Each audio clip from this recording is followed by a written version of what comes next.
Okay, right. Shall I start? Okay, we're going to start again.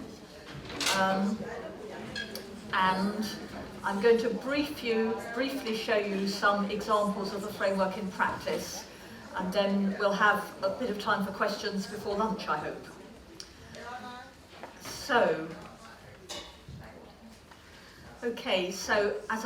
since the framework was published in January 2018 in London, a committee has been set up, which is, it only contains me and Mary Boyle, the other lead author, but the other people are not authors of the framework. So we've got two groups of people in a way. We've got the author group, and we've got the sort of overlap with the framework committee, which consists of a lot of people who read the framework and became interested in it, including survivors.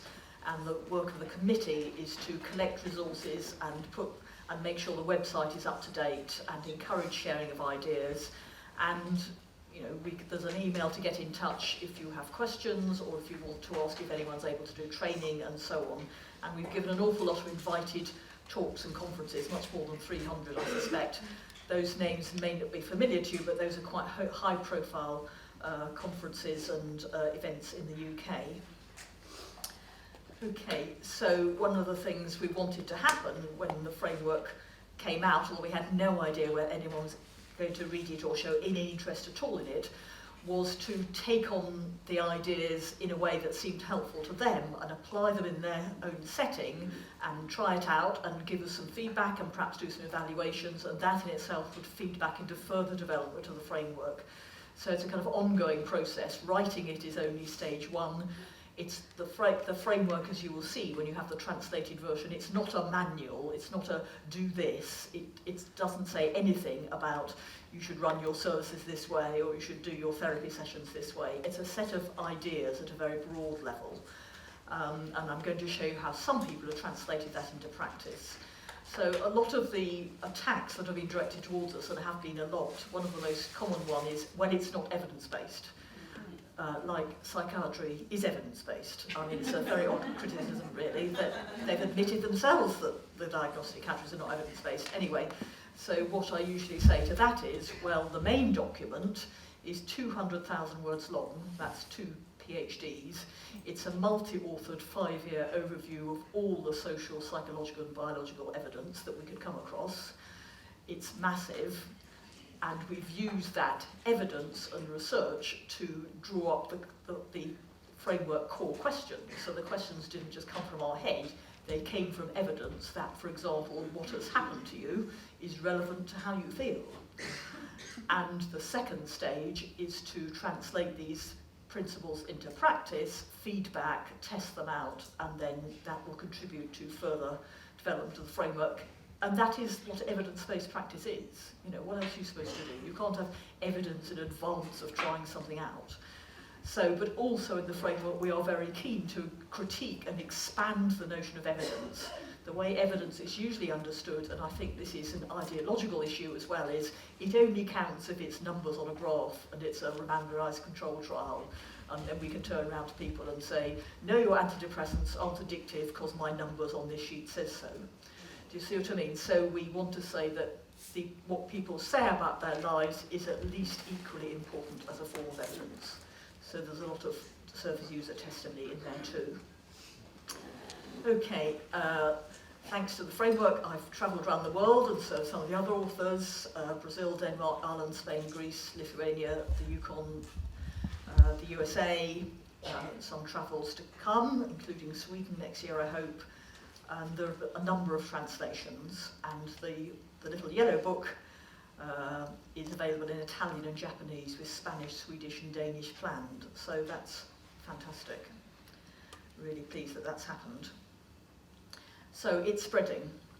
So I'm going to give you a couple of examples of what it might look like in practice. So these are from various different settings. The first one is from a peer support group.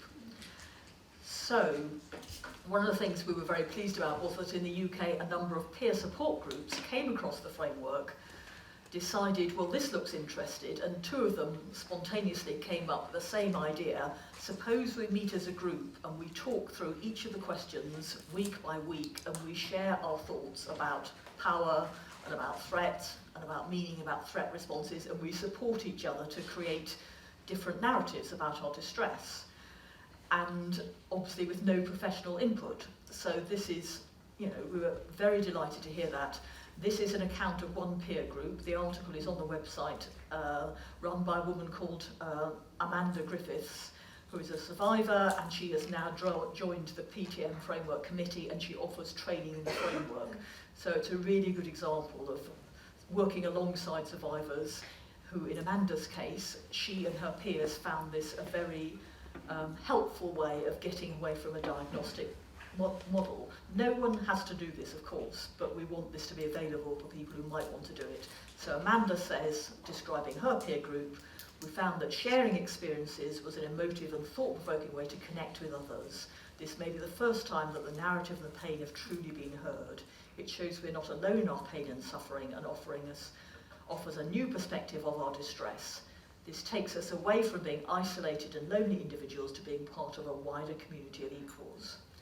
So Amanda generously has allowed me to share her story, which she put together on the basis of the framework. So this is her account of the impact of power in her life. And can you see that from the back, or would you? Okay, I'll read it out. So Amanda is someone who had a long history of psychiatric admissions and was given a diagnosis of borderline personality disorder, among other things. I am a survivor of many traumatic experiences. In addition, I'm being disempowered by two very powerful systems. This resulted in two male professionals exploiting their position of trust, power and authority to coerce and sexually abuse me. These organisations then use their power to deny my autonomy and pathologise my behaviours as being part of a personality disorder, which is victim blaming. Consequently, I had to form a subservient relationship with a controlling psychiatric system in order to access support to try to heal from the effects of these harrowing experiences. So like many people who end up in hospital, she hasn't listed all her early traumatic experiences, but there were a great many of them, and sadly the system ended up not helping her, but adding additional power abuses and re-traumatising her and labelling her. So that's the starting point of her story. And these are the threats. This is the impact it had on her life. I am unable to trust or heal from my experiences. I struggle with post-traumatic stress, dissociation, hypervigilance, flashbacks, and disturbing dreams. I've been prevented from telling my story because the impact of the abuse is being ignored. This leaves me feeling misunderstood, angry, apathetic, anxious, and struggling to control my emotions. My energy is chronically exhausted because being in a state of hyper-alertness is painful and exhausting. These psychological and physical factors test my resilience, often making me feel suicidal. I'll slightly rephrase that to make the English easier. So clearly she's been impacted in every area of her life. And this is the meaning that she took from it. I believed that I'm a worthless person who's undeserving of help. I felt that I'm defective, something's wrong with me, I deserve to be hurt because my character deficits are the cause of those damaging experiences. The world seems an unsafe place as other people are untrustworthy. I often believe I'd be better off dead because death seems the only way of escaping from these experiences and from myself. So it's distressing to read that, but it's also not surprising that she developed those meanings about herself and her experiences and about other people. And so she describes herself as using a number of threat responses, forming subservient relationships, that's being very good and compliant and obedient if others are in a position of power and authority. My body is on alert all the time, scanning for signs of danger. I'm cautious and wary. I often avoid situations and other people. When I feel there's a threat to my safety and well-being, I use self-protective or self-defeating behaviour. Sometimes when I felt I was in danger, I responded with verbal aggression. Mental health staff describe this as being abusive towards them. I often dissociate or sleep. I restrict what I eat because it feels like the only control I have in life. Sometimes I drink alcohol to block the world out, to numb the pain. So when we understand about the power and the threat, we can see, of course, she would need to do things like that. we can see how the threat response is linked to the threat. She's also able to say she has a lot of strengths and resources. I have well-developed insight into the psychology of trauma and human distress. My intelligence and resilience enable me to advocate for myself and stand firm against coercion. I am encouraged through relationships that I'm developing with my peers that help me learn new skills in order to support others who are facing similar difficult life experiences. And I have been inspired by trauma-informed professionals whose work helps me to develop a new understanding of my experiences. I have a beautiful family who give me the strength and determination to get me through each day. So luckily her experience as services has not all been bad, but she's got just as much support from the peers around her. So this is how she puts it together. Adverse childhood experiences led to complex trauma throughout my life. Constant cycles of coercion, powerlessness, and multiple forms of abuse have not only had a lasting effect on my interactions with others, but are also affecting my physical, emotional, and psychological well-being. My energy levels are depleted from being constantly broken by an authoritative and controlling mental health system that has been traumatizing when I needed compassionate, trauma-informed help. As a consequence, I'm dispirited and I struggle to trust others. Even though the dispute with mental health services has deeply hurt me, my relationships with my peers and family are protective factors that motivate me to find the strength to use my experiences to educate myself and stand up for myself, while I campaign for trauma-informed services and improved mental health provision for other survivors. So when she puts it together, you can see clearly she's fully acknowledging she has had a very difficult time and continues to struggle, but there are strengths. She has many strengths, she has support, she has meaning in her life, she's campaigning, she's putting her experiences to good use. And so there's a sense, I hope, at the end of someone with many strengths who has a sense of hope and meaning in their life. So it's a big change from long-term mental health patient with untreatable personality disorder to survivor and campaigner of very difficult circumstances who wants to use their experiences to help others and bring about changes in the mental health system. A very different story, isn't it? And while she did a lot of that work before she came across the framework, she felt that the framework helped her to take a significant extra step. So thank you, Amanda, for that. And in the article, and in another similar article on the website, there are accounts of other people who've also found that the framework has helped them to move forward in some ways. Okay, I'm going to give you another example, and this is from a trust. We call it a trust, a whole area that is a part of a single mental health organisation in northwest London. This trust covers central northwest London, which is a very big area. I actually looked up the population they cover. It's more or less the same as the population of Norway. So, if you can bring about changes in a trust that big, you should be able to do the same in Norway. That would be exciting, wouldn't it? And actually, I think one test of the framework is whether or not it can get right into the heart of the most medicalised, damaging systems and introduce some changes there. So I don't want to kind of oversell this. If you went to visit these wards, you wouldn't see anything, dramatically, amazingly different. There's still a lot of diagnostic practice going on, but there have been some quite fundamental changes over the 4 or 5 years that they've been using the framework. So my involvement has been to be contacted by the team, a multidisciplinary team who work in this trust, and I've offered them supervision and training. Jackie Dillon has also done some training to them. And together we have evolved a way of using the framework on inpatient wards. So in 2017, the inpatient wards were very diagnostically, medically based, very little psychology going on, very low staff morale, staff feeling burnt out. They were mainly just offering drugs and trying to control people, high rates of violent incidents on the ward. So there is a fuller account of this on the Power Threat Meaning Framework website, so I'll just go through it fairly briefly. So one of the things they did was to introduce trauma-informed practice into all the wards. So this is what they call their stabilisation manual. there is a link. These are, I'll send it round actually if you can't find it on the website. These resources are free to use, they're in English of course, but it's a set of resources about first stage trauma work. So it's the first stage of trying to get a better understanding of your trauma reactions and better control over your feelings and your distress in preparation for, if you wanted, longer term work processing the trauma. So every single inpatient gets a copy of these manuals.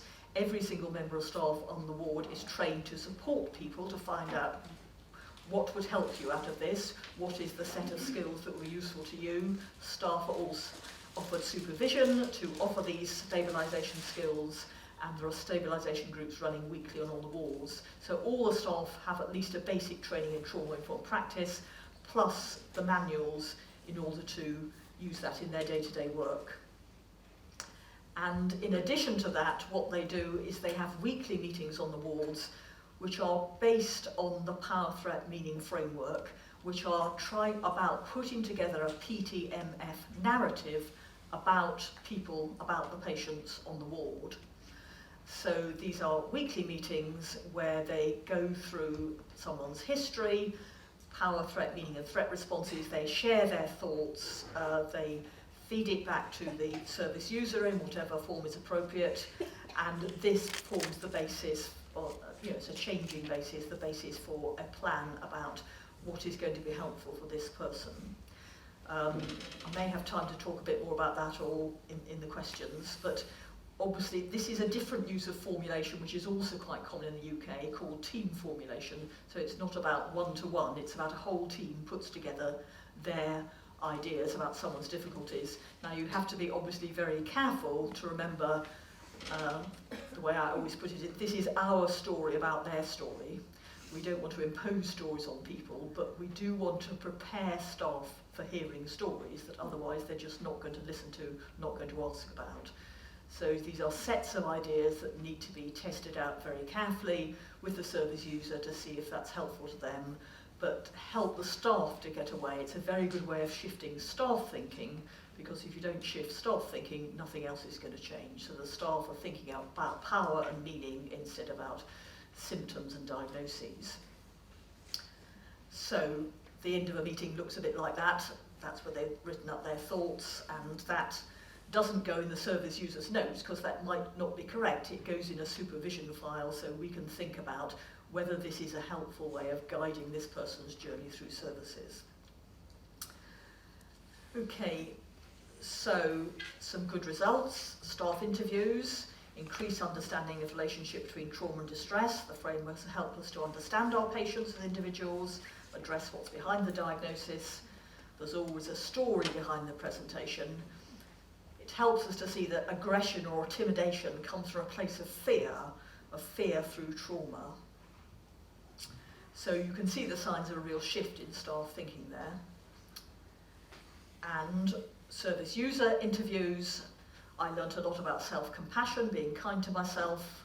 Meditation and mindfulness skills were very helpful. I would get into a rage, get upset, then use the skill, it would calm me down. It's very calming, it makes you think about things. Self-compassion skill, I don't like myself very much, but we are who we are, and it helped me to deal with it. So, after 4 years, this is going to be published. Proper evidence with numbers in a respectable journal. 90% reduction in self-harm incidents on the ward. Very significant reduction in use of restraint and seclusion. These weren't the explicit aims of the project, but they're what you expect to find if staff have a very different, more compassionate, trauma-informed understanding of distress. The staff felt that they had increased understanding, compassion and skills. They went from the most dissatisfied staff in the trust to the highest levels of satisfaction. 100% of the service users they interviewed, it was quite a small group, and they're doing more interviews, but 100% agreed or strongly agreed that the approaches help them to learn new and helpful ways of managing their mental health. Here's a quote from a service user. I think it makes a real difference on the ward. For the first time in a very long time, it's given me purpose and hope. So as a result of this, the project's been extended. Initially it was on 2 inpatient wards. It's been extended across all their wards, which is 14 of them. and it is going to be introduced into their perinatal service, into their older adult service, and into their community teams.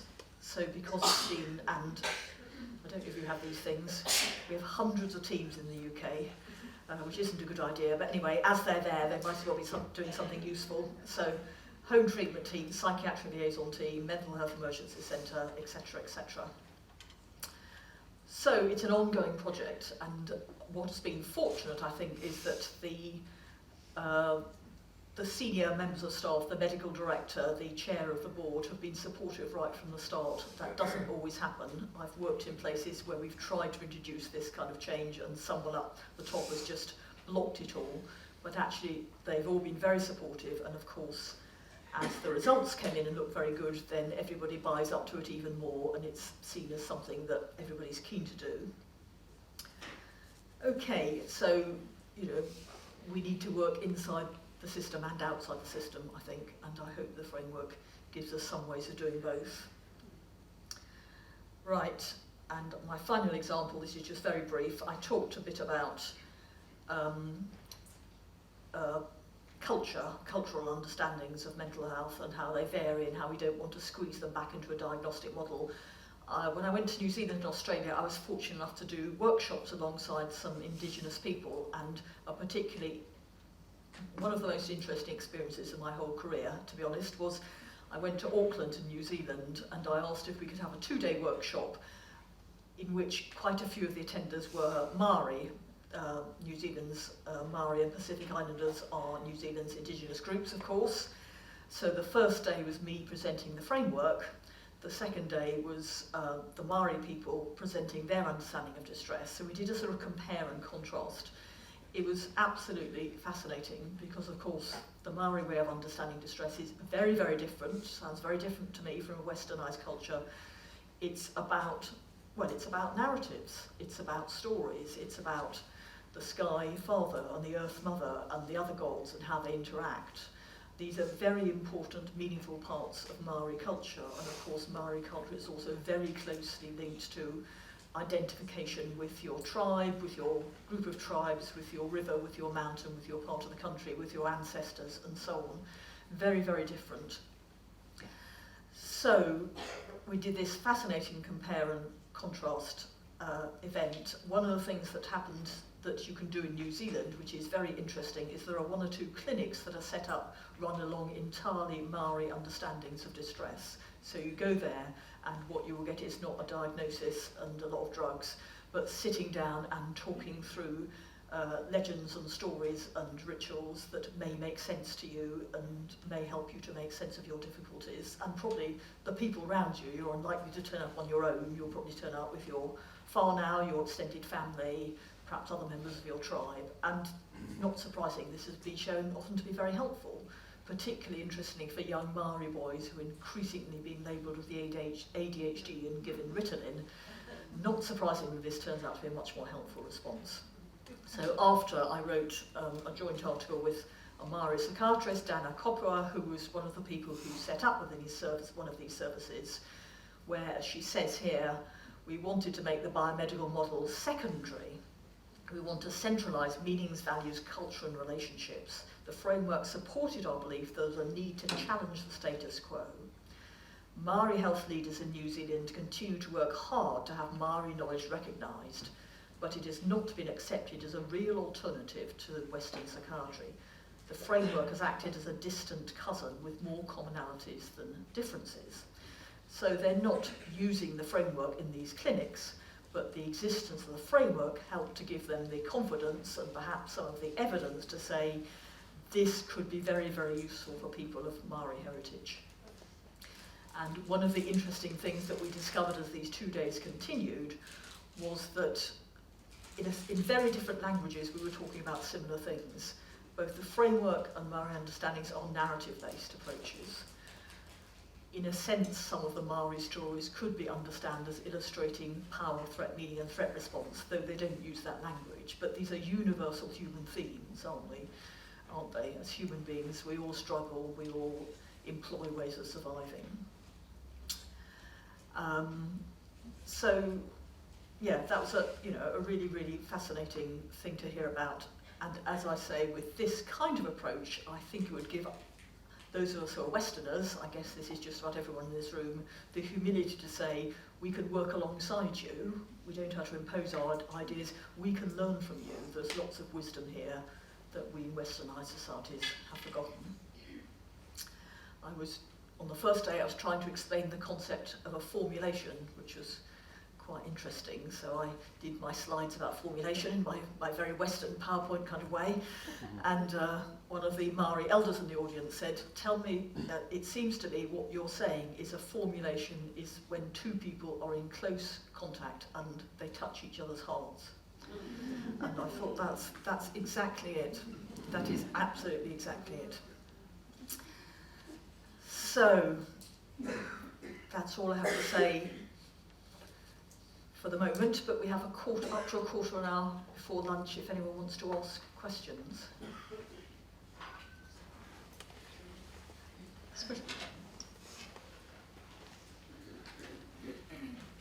Yes, I would like clarification. Do you use the ICD-10 or 11 system or the DSM system in UK today? Do you mean in the UK? Yeah. Well, like a lot of places, both. Yeah, so some journals prefer DSM classifications. I mean, ICD is kind of the World Health Organization one, isn't it? Which is used often in parallel. I mean, they're pretty similar. So whatever I say that I don't like about DSM also applies to ICD. It's exactly the same kind of system. Indeed, they have a sort of crosswalking way of trying to match up the labels, don't they?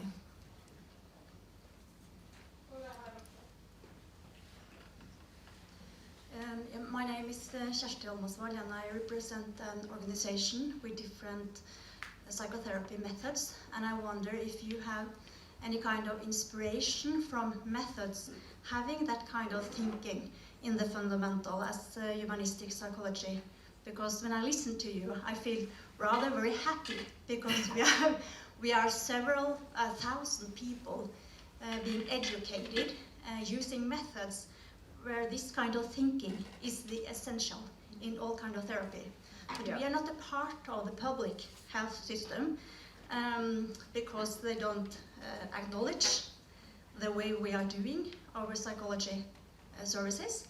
But the thinking you are presenting is exactly the fundament of what we are and how we are doing our work. So I was wondering, do you know about psychodrama, Gestalt, integrative therapy, and all that kind of methods which have this as a basis fundament? Yes, thank you. I do, yeah. I'm quite a fan of Carl Rogers, humanistic therapy, Gestalt, transactional analysis. I've done some training in it. But I mean, I'm pleased to hear you say that, and of course you're absolutely right. What I've said has an awful lot in common with the principles of humanistic therapy, which is, as I understand it, is fundamentally about the relationship. It's about empathy, warmth and genuineness, etc. And incidentally, that's about the firmest evidence-based finding we have about therapy. You know, we know that, we've known that for 70 years, so the framework would very much support that perspective. But in fact, whenever I talk to an audience, someone usually gets up and says, it's just like cognitive analytic therapy, and it's just like this. And that is kind of intentional in a way. These core principles do appear everywhere. But like you say, they're so often marginalised, aren't they? They're not embedded in the public health system necessarily. So the aim of the framework, I guess, is to make these not fringe activities or things you have to pay for privately, but the core of what all of us are doing. I mean, trauma-informed practice would use similar words, I think. It's essentially about listening, validating, witnessing. I like those words as well, but it's saying the same things in slightly different words. Hi, so I'm here. So you mentioned that people that don't necessarily have economic difficulties or specific traumas, that you used ideological power to understand maybe the increasing mental health issues. Could you just elaborate on that? I was interested. Okay. So I mean, in the framework, we try to critique everything. So a lot of the, as you might have worked out, a lot of the stuff in the framework, a lot of the most interesting, important evidence we think comes from trauma-informed practice. Trauma-informed practice can be practiced in various ways, and it can mean various things, and it can, I'm afraid, sometimes be devolved back into an individualistic diagnostic model. You have PTSD, and do this kind of manualised therapy to treat it, so to speak. So we don't want that to happen. We want the understanding of trauma-informed practice to be much wider, but what trauma-informed practice doesn't on the whole look at, this is one of the things I think the framework does add, is the ideological power bit. Power over language, meaning and perspective, our assumptions, our social norms, our cultural expectations, the things we are encouraged not to question, the things that just seem part of our worldview. And it's very hard to see them from within a culture. So I mean, I think in westernized cultures we tend to see ourselves very much as individuals making our way through the world. You could say that this fits very well with a certain economic model which has to see it as individuals fundamentally competing with each other rather than cooperating and so on. All these assumptions feed at a very, very deep level and very profound level into all our understandings of ourselves and the world, but also into our understandings of distress. So it can be helpful to start to explore those with people who will say, as people often, people who don't seem to have an obvious reason for feeling distress often feel extra bad about it. You know, so it must be my fault. I must be inadequate. But I mean, suppose you took a young person, 15, 16, and sat down with them, and they said, "Well, I've got a lovely family, and I'm doing well at school, and blah blah blah." Well, what would you look at? You would look at what are the messages you're getting through social media, and you might want to help them trace. So, who do you think's benefited from this? So what do you think these messages are really about? So how do you feel when you read these messages? So do you have a perspective on these messages which would enable you to think, well, I don't have to believe that, and so on? So, you know, you'd have to translate, you wouldn't use the word ideological power necessarily, that's a bit of a mouthful, but you would be encouraging people in all sorts of ways to question assumptions. Now, obviously, this, like everything else in the framework, isn't brand new, so if you think of feminism, and if you go back 60 or 70 years, then that's what women's consciousness raising groups were about, wasn't it? It was about why are we assuming that we have to be housewives, or that we can't go into higher education, or that we have to look a certain way. It's all those, unpicking all that kind of stuff, isn't it? The classic feminist book, The Problem That Has No Name, you know, the 50s housewife stuck at home. I should be so happy. My husband's home at 5 every day, and as long as I put the meal on the table, I have 2 lovely kids. What have I got to complain about? It's kind of helping people to get a critical perspective on that kind of situation. But that's a good question. But we can only do that to the extent that we ourselves have been able to unpick that stuff. You know, that's the trick, isn't it? Yeah. I'm sorry that I didn't manage to get to listen to you all day. But I work as a health professional, and I get the application for health and services. We see increasing numbers of children diagnosed with ADHD and autism. How is it in the UK, and how is it in the rest of the world? Oh God, it's terrible. I mean, I think this is terrifying.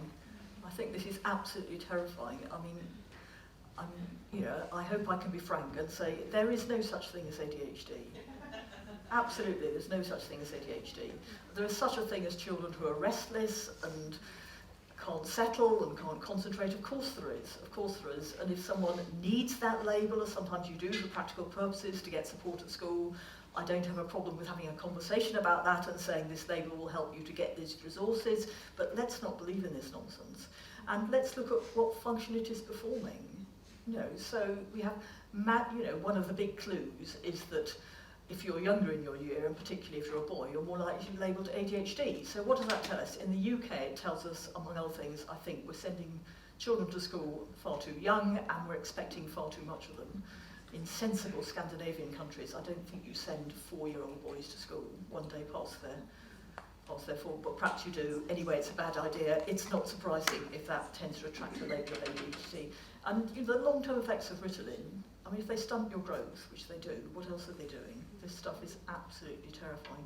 It's very hard to say, and of course, this is spreading, adult ADHD, for my updated version of a straight-talking introduction to psychiatric diagnosis. It came out first in 2009, I think. It's now, so this version was a year ago.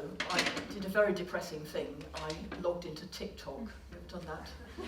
It's a very, very bad thing to do. I did it with help from my kids. The rubbish you see on there, videos saying, this is my ADHD day. So you get this person kind of saying, I've come upstairs and I forgot what I've come to collect. I better go downstairs again. Oh no, I better do this. Oh no, I better answer the phone. Oh no, I better check my mobile. Oh no, I better go on Facebook.